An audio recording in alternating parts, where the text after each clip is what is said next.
जाफर को कज़्ज़ाब कहा जाता है, नऊज़ुबिल्लाह, क्योंकि 11वें की शहादत जो आज रात को हुई, उसके फौरन बाद जाफर ने इमामत का दावा किया। दावा झूठा है, झूठे दावे वाले का नाम इस्लाम में कज़्ज़ाब है। जिसने पैगंबर के ज़माने में नबूवत का दावा किया उसका नाम है मुसैलमा कज़्ज़ाब, झूठा दावा, इसलिए ये कज़्ज़ाब कहलाने लगे। मगर आज के उलमा के रिसर्च, जिसमें थोड़ा सा मेरा रोल भी, ना ये कज़्ज़ाब है ना ये तव्वाब है। अब मशहूर हो गए तो ठीक है, फिर भी तव्वाब ही कहना चाहिए, कज़्ज़ाब में तो तौहीद। ये क्या है? जनाब जाफर ने इमामत का दावा किया था, फिर भी ना झूठे हैं ना तव्वाब है, इमामत का दावा किया था। दो जुमले, दो वजह से इमामत का दावा किया। एक, अपने वालिद 10वें इमाम की सीरत पे चले, नऊज़ुबिल्लाह 10वें इमाम ने कोई झूठा दावा किया नहीं, अभी बता रहा हूं। और एक, दादा के दादा के दादा अबू तालिब की सीरत पे चले। अबू तालिब तारीख इस्लाम के इतने बड़े मोहसिन का नाम कि अगर दुनिया कयामत तक उनके एहसान का सिर्फ शुक्रिया कहती रहे तो एहसान का हक अदा नहीं हो सकता। देखिए, अब मैं एक फिर पटरी से उतरूंगा, लोग कहेंगे मौलाना आपकी ये वाली बातें पसंद नहीं आती जो अब मैं कहने जा रहा हूं, और मैं यही बातें कहने के लिए मिंबर पे आता हूं। और वो ये है कि दीन खुदा हर मोमिन और मोमिना से कुर्बानी चाहता। हर चीज की एक प्राइस होती है, जन्नत और अल्लाह की रिजा की भी एक प्राइस। ये लफ्ज मेरा नहीं है, सूरह तौबा, इन्नल्लाह इश्तरा मिनल मोमिनीना अनफुसहुम व अमवालहुम बिअन्न लहुमुल जन्नह। ये कुरान की आयत है। इश्तरा के माने बिजनेस, खरीदना। अल्लाह ने खरीद लिया मोमिनों से उनका माल और जान, ले ली। तो खरीदारी वन वे तो नहीं है, तो दिया क्या? बिअन्न लहुमुल जन्नह, जन्नत के बदले में, जन्नत की कीमत, जन्नत की प्राइस, वो कुरान आयत, सूरह तौबा बहुत वाज़ेह आयत, तुम्हारा माल और जान हमने खरीद ली। बस युक़ातिलूना फ़ी सबीलिल्लाह, अब ना ये अपना माल रोकता है ना अपनी जान रोकते हैं, दे चुके हैं अल्लाह को। वो तो नालायक और धोखेबाज और फराडी हैं जो आपको भी मिलते होंगे। कोई चीज आपने खरीद ली, पेमेंट कर दिया, उन्होंने चीज देने से इनकार कर दिया। वो मोमिन फराडिया है जो खुमुस नहीं दे रहा, मेरा पैसा है। कहां पैसा दे चुके हो? कुरान गवाही दे रहा है। अब अल्लाह के यहां एक उसूल है, ये सैयद मोहम्मद के लिए भी है, ये जो नुक्ता मैं बता रहा हूं उसके लिए भी। आप अल्लाह के लिए, भाई कॉमन सेंस, आपने कोई चीज खरीदी $1000 की, कोई चीज खरीदी $1 मिलियन की, कोई चीज खरीदी $1 बिलियन की, सारी चीजें बराबर नहीं होंगी। इतने बेवकूफ तो हम में से कोई भी नहीं। $1000 की चीज कम है, मिलियन की बड़ी है, 1 बिलियन की बड़ी। अल्लाह अपने दीन के लिए आपको खरीद रहा। आप अगर माल राह खुदा में देते हैं, इसका रिवार्ड मिलेगा, लेकिन छोटा, बहुत छोटा नहीं, लेकिन छोटा। तो अगर ज्यादा बड़ा रिवार्ड चाहिए तो क्या करो? जान दो, जान की कुर्बानी दो, ज्यादा बड़ा रिवार्ड मिलेगा। और अगर इससे भी बड़ा रिवार्ड चाहिए, अपनी इज्जत कुर्बान कर दो। यह बहुत बड़ा इम्तिहान है। लोग समझते हैं कि जान चली गई, बहुत नहीं, इज्जत।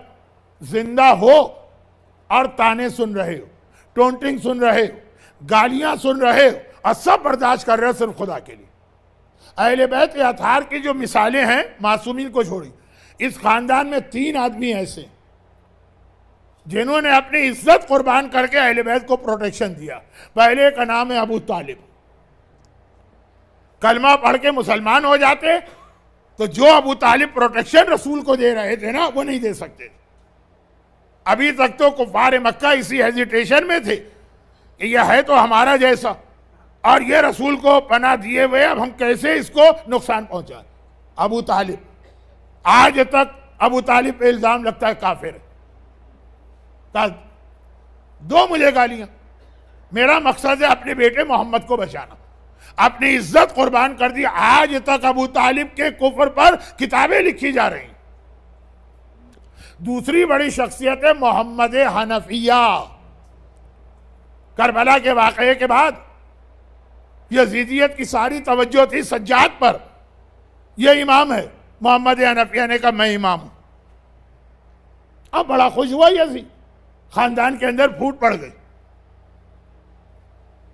सज्जाद के मुकाबले में मुझे आने की जरूरत नहीं है। उसका अपना चचा सज्जाद के खिलाफ आ गया। तो अब ज्यादा तवज्जो हो गई, मोहम्मद हनफिया को स्ट्रॉन्ग करो। किनकी? दुश्मनान अहले बैत। मोहम्मद हनफिया ने सारी अटेंशन अपनी जानिब डाइवर्ट कर ली ताकि सज्जाद महफूज रहे, अज़ा की सफ बिछाएं, जिसकी आज आखिरी मजलिस है, और इमामत का काम करें। ये पूरी पूरी मजलिसें। और तीसरी शख्सियत जाफर तव्वाब की है। 11वें इमाम को जो जहर दे के शहीद किया, तो उससे एक दिन पहले खलीफा ने यह मेक श्योर किया कि 11वें की कोई औलाद नहीं। 11वें को जहर दे के शहीद किया गया। आज हम ये शहादत मना रहे। हदीस हर एक को मालूम थी, 12वां जुल्म का खातिमा करेगा, और ये भी हर एक हुक्मरान को पता है मैं जालिम हूं। दोनों चीजें पता है। तो अब अगर 12वां 11वां आ गया है, 12वां आने वाला है, तो 11वें को शहीद किया ताकि 12वां पैदा ही ना होने पाए। मगर रसूलुल्लाह के ज़माने में जो मिस्टेक हुई वो नहीं होनी चाहिए। पहले मेक श्योर किया इनकी कोई औलाद है, कहा नहीं। लेडी आर्मी भेजी गई जिनके साथ लेडी डॉक्टर्स थी कि इस घर की एक एक औरत का मेडिकल चेकअप करके ये देखो वो कहीं प्रेग्नेंट तो नहीं। और 10वें इमाम ने इसीलिए नरजिस खातून को घर में रखा ही नहीं। वो बेसमेंट के अंदर इस तरह रखा। जब वो 10वें इमाम के घर में आई तो इमाम ने कहा बेटी हम तुम पे जबरदस्ती नहीं करना चाहते, तुम महल के रहने वाली, ये इतना तंग मकान, आज वाला बेसमेंट मत देखिए, वो भी बहुत तकलीफ दे।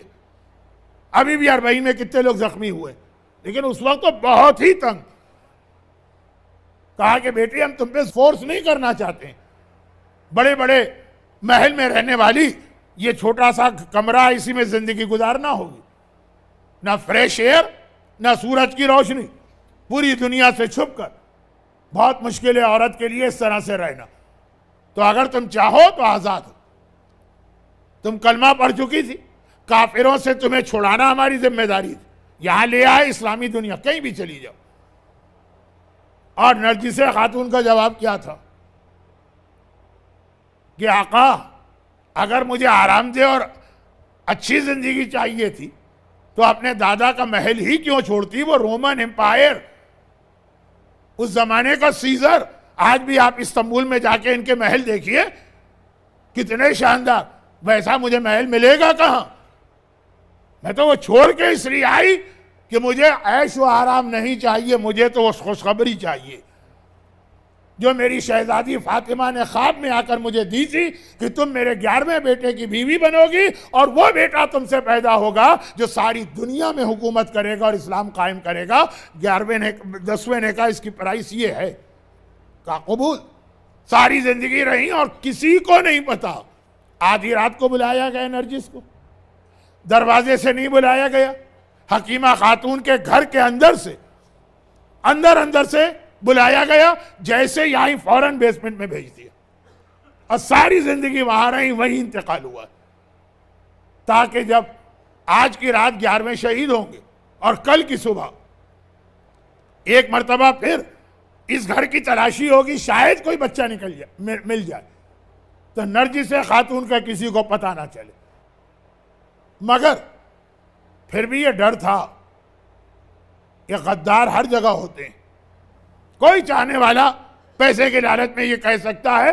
तो जाफर ने झूठा दावा इमामत किया ताकि खलीफा की तवज्जो इधर हो जाए। अच्छा ये है 12वां। और फिर ये खलीफा से मिलते थे जाकर, बाज़ औक़ात उससे पैसे भी लेते थे। ये सब करना पड़ता है ताकि उसे यकीन आ जाए कि ये तो वो 12वां तो है नहीं जो रसूल कह गए जिससे मेरे लिए कोई थ्रेट हो। ये तो मुझसे ताल्लुकात बनाना चाह रहा, हर वक्त मेरे घर में आना चाह रहा है, मेरे महल में। तो इसकी वजह से तकरीबन 10 साल जनाब जाफर इमाम इमाम इमाम, शिया भी बहुत से इनको इमाम मानने लगे कि भाई 10वें के बेटे हैं, 11वें के भाई हैं। और इन्होंने कहा कि मेरा बड़ा भाई 11वां इमाम लावलद था, कोई औलाद नहीं। सारी अटेंशन अपनी डाइवर्ट कर ली। जब 10 साल गुजर गए, वो खलीफा भी मर गए, अगला खलीफा आया तो भूल भाल गया मसले को। तब इन्होंने वापस बताया कि हकीकत क्या थी और मैंने दावा इमामत क्या किया। लेकिन ये जो 10 साल गुजरे, सारे सच्चे शिया मुखलिस लानत करते थे, कंडेम करते थे। वो तो कहिए ज़माने में व्हाट्सअप और ये फेसबुक नहीं था, वरना तो चिथड़े उड़ा देते यार के, जो हम और आप करते हैं। हमने अपने मराजे को नहीं छोड़ा। तो जनाब जाफर कवर कर रहे हैं 12वें इमाम को, इसलिए दावा इमामत किया। अबू तालिब बज़ाहिर काफिर नजर आ रहे, मोहम्मद हनफिया चौथे के अगेंस्ट अपने आप को इमाम कह रहे, जाफर 11वें के बाद अपने आप को इमाम कह रहे। ये खानदान अहले बैत में कुर्बानियों की एक अलग तारीख। खदीजा ताहिरा ने सारा माल कुर्बान किया, वो एक अलग सिलसिला। हुसैन और बाकी इमामों ने अपनी जानें कुर्बान की, वो कुर्बानियों की एक और तारीख है। और अबू तालिब व मोहम्मद हनफिया और जाफर ने अपनी इज्जत कुर्बान करके अपने चाहने वालों की गालियां खाई। दुश्मन की तलवार खाना आसान है, दोस्तों की गाली खाना मुश्किल होता। यह इम्तिहान दिया। मगर मैंने जुमला कहा था, जाफर तैयार ने वही किया जो पहले अबू तालिब कर चुके और बाद में 10वें इमाम ने किया था। 10वें इमाम ने क्या किया था? अब जब 10वें का जमाना आया ना, तो बात तो वो शुरू हो गई, 12वां आने वाला, 12वां आने वाला, 12वां आने वाला। उसको रोको। उसके रोकने का तरीका यह है कि 11वें का खातिमा करो। 11वां कौन है, ये 10वें इमाम अपनी जिंदगी में बताने को तैयार नहीं। बताया लेकिन शुरू में नहीं, खामोश। लेकिन हर जगह अपने बड़े बेटे सैयद मोहम्मद को इस तरह से पब्लिक के सामने ले जाके इंट्रोड्यूस कराते हैं, उनके फजाइल बताते हैं, उनसे मोजिज़े दिखवाते हैं। ये बकरे की कुर्बानी सैयद मोहम्मद के नाम से क्यों मशहूर हो गई? कि इतने मोजिज़े 10वें ने सैयद मोहम्मद के जरिए देखा, ताकि हर एक को यकीन हो जाए कि आने वाला इमाम ये, आने वाला इमाम ये, यानी 11वां ये।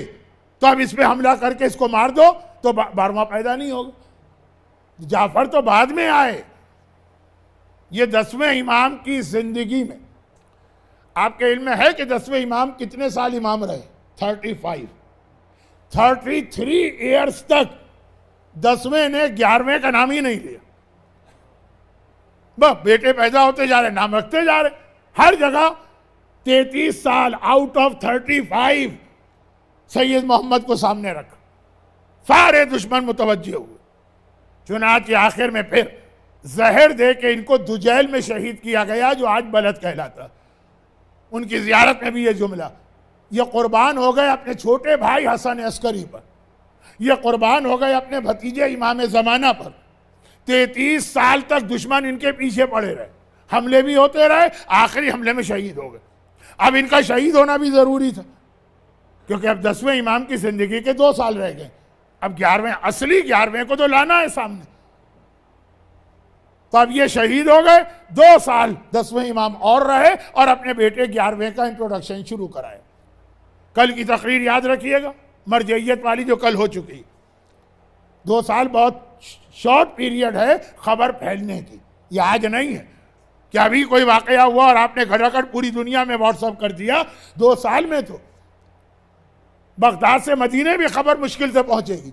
तो बिल्कुल आखिरी, अपनी लाइफ के आखिरी ज़माने में 11वें को सामने किया, फिर 10वें शहीद हुए, 11वें इमाम बने। और वो उसके बाद फिर पहले तो इनको कैद में डाल दिया गया मेक श्योर करने के लिए, यही 11वें। धोखा खा चुके हैं ना कि हम तो सैयद मोहम्मद को 11वां समझ रहे थे, वो नहीं निकले 11वें। अब इनको अगर हमने 11वां समझ के शहीद कर दिया, हम तो सेटिस्फाई होकर बैठ जाएंगे। तो और कोई और निकल आया 11वां, तो 11वें का मतलब 12वां। तो पहले मेक श्योर किया 6 साल में, 6 साल 11वें इमाम कैद में रहे। अच्छा, मेक श्योर कैसे हो? वो एक अल्लाह ने एक ऐसा वाकया बना दिया कि साहिबान ईमान के लिए खुशी का वाकया बना, मुसलमानों के लिए बरकत का वाकया बना। हुक्मरान को मेक श्योर हो गया हाँ यही इमाम है। बहुत मशहूर वाकया है, इसलिए मैं नहीं पढ़ रहा हूं, इशारा करूंगा। इस्लामी दुनिया में एक फ्रॉडिया और चीटर राहिब आ गया और कहने लगा कि मेरा नबी बरहक है और इसकी दलील यह है कि उसकी वजह से मुझे एक मेरिकल मिला, मैं जब चाहे बारिश बरसा दूं। कहा कि जब चाहे मुझसे बारिश ले लो। अरब एग्रीकल्चर वाला इलाका था, वहां तो बहुत बड़ी बात थी, बारिशें बरसा सकता है, और उसने बरसाना शुरू कर। जिसको चाहिए बारिश वो पहुंच जाता है, हाथ फैलाता है जैसे दुआ के लिए, लेकिन मुट्ठियां बंद करके, और बारिश होने लगती। आम मुसलमान तो होते हैं बेवकूफ, वो जो चीजें देखी तो कहने लगे ये तो सच्चा लग रहा है। रसूलुल्लाह को हमने आंखों से नहीं देखा, वो तो खाली बुजुर्गों से सुना, इसको तो आंख से देख रहे हैं। देखिए ऐसे फराडिये चीटर हमारे यहाँ दुआ के नाम पर, तावीज़ के नाम पर, वजीफों के नाम पे, इस्तिखारे के नाम पर, पीरी मुरीदी के नाम पर, ऐसे ऐसे फराडिये हमारे माशरे में आ जाते हैं। एक हमारे यहाँ किताब कुरान से ज्यादा इंपॉर्टेंट है। हमारे यहाँ से मुराद आप लोग नहीं, क्योंकि आपकी तो सारी किताबें गुजराती में है जिसको फरिश्ते भी नहीं समझ सकते। तो मुझे तो पता ही नहीं आपके यहाँ कौन सी किताब है, लेकिन मैं अपने यहाँ इंडिया और पाकिस्तान की बात कर रहा हूं। उसका नाम होता है जंतरी। किसने ये किताब ईजाद की, कौन हमारे यहाँ जंतरी लेके आ गए, आज तक समझ में नहीं आया। पूरी की पूरी खिलाफ इस्लाम सिवाय एक छोटे से हिस्से। हमेशा उसूल है बातिल का। जैसे सोने के बारे में मशहूर है ना कि 24 कैरेट का सोना प्योर सोना है, किसी काम का नहीं। सोने को अगर इस्तेमाल करना है, सोना मानी गोल्ड, जो आप सो रहे हैं ना वो वाला नहीं, गोल्ड। कहा कि प्योर होगा तो काम का नहीं, कुछ मिलावट करना पड़ती है। वो बातिल जो प्योर बातिल हो वो तो 1 मिनट में खत्म होता है। वो अपने साथ कुछ हक मिलाता, थोड़ा सा हक मिलाता ताकि सरवाइव करे। तो जंतरी में 2-3 चीजें ठीक है, सिर्फ 2-3 चीजें, बाकी सब गलत। कुरान इतना पॉपुलर नहीं, कुरान बरकत के लिए रखा जाता है, कोई खोल के नहीं देखता। जंतरी हर हफ्ते खोल के देखी जाती है हमारे यहाँ। तारीखें क्या है, साथ क्या है, नाज क्या है, नौरोज का दिन इतना अहम दुआ का दिन है, वहां दुआ कोई नहीं करता। मौलाना रंग क्या है, भाई हमें क्या पता नौरोज का रंग होता। सवारी क्या है, मिठाई क्या है, ऐसी खुराफात। अब वहां यही हो, लोगों ने कहा कि भाई रसूल की रिसालत तो बुजुर्गों से सुना है, पता नहीं सही के गलत, ये तो आंख से मोजिज़े दिखा रहा, ये सच्चा। आम मुसलमानों का अकीदा बिगड़ रहा है। खलीफा की कुर्सी वो खतरे में है, क्योंकि वो खिलाफत उसको किस बेसिस पे मिली कि मैं रसूल का जानशीन। जब रसूल ही ना रहे तो जानशीन कहाँ रहेगा। घबरा के 11वें को बुलाया, 11वें ने राहिब की चीटिंग को पकड़ा, कहा इसका हाथ खोलो। हाथ खोला, एक हड्डी थी, कहा ये नबी के जिस्म की हड्डी है, और नबी के जिस्म की खासियत ये है कि आसमान के नीचे ले जाओ फौरन बारिश होने लगती है। 2 छोटे जुमले। नंबर 1, लोग कहते हैं नबी की हड्डी इसको मिल कहां से गई। नबी का जिस्म तो कब्र में सलामत रहता है ना, हमारे मरने वालों के जिस्म कब्र में डिकम्पोज होते हैं। हड्डी से आपके जहन में क्या आ गया, कोई हाथ की हड्डी, कोई पैर की हड्डी? जी नहीं, दांत। शरण दांत हड्डी कहलाती, और अंबिया के दांत टूटे हैं और वो लोगों में बरकत के तौर पे तकसीम हुए। दूसरी बात, आज भी आप मदीने में जाएंगे तो जो ग्रीन डोम है उस पर एक विंडो बनी हुई है, जिसका काम ही ये था वहाबियत से पहले, जब मदीने में बारिश नहीं होती थी वो विंडो खोल दी जाती थी, वो डायरेक्ट कब्र रसूल की मिट्टी तक जाती है बारिश। ये नबी का मौजूदा आज भी मौजूद है। मैं तो सर पकड़ के रह गया। मैं 100 दफा से ज्यादा मदीने जा चुका हूं। वो विंडो यूट्यूब के ऊपर एक क्लिप लगा कि एक दुश्मन गुंबद पे चढ़ा था ताकि कब्र रसूल को खोदे, अजाब आया, वो वहीं चिपक के रह गया, और वो जो विंडो है वो बता रहे कि चिपका हुआ आदमी है। और चिपका हुआ आदमी हो के ना हो, तुम्हारी अकल जरूर चिपकी हुई है, जो इतना भी नहीं महसूस कर पा रहे। तो ये जो मौजूदा हुआ, अब क्या हुआ, साहिबान ईमान खुश हो गए, आम मुसलमानों को बरकत मिली, क्योंकि इमाम ने कहा ये नबी के जिस्म की हड्डी है, मुझे देखो, ये गोश्त नबी का गोश्त है, ये खून नबी का खून है, मैं तो खुद नबी का जुज़ हूं। मैं दुआ करता हूं, फौरन बारिश होने लगी, मुसलमानों को बरकत मिली और इंट्रोडक्शन हुआ। खलीफा की कुर्सी तो बची, उसे मेक श्योर हो गया ये है 11वें इमाम, मौजूदा दिखा दिया। चुनाचे अब आज की रात इमाम शहीद हो रहे।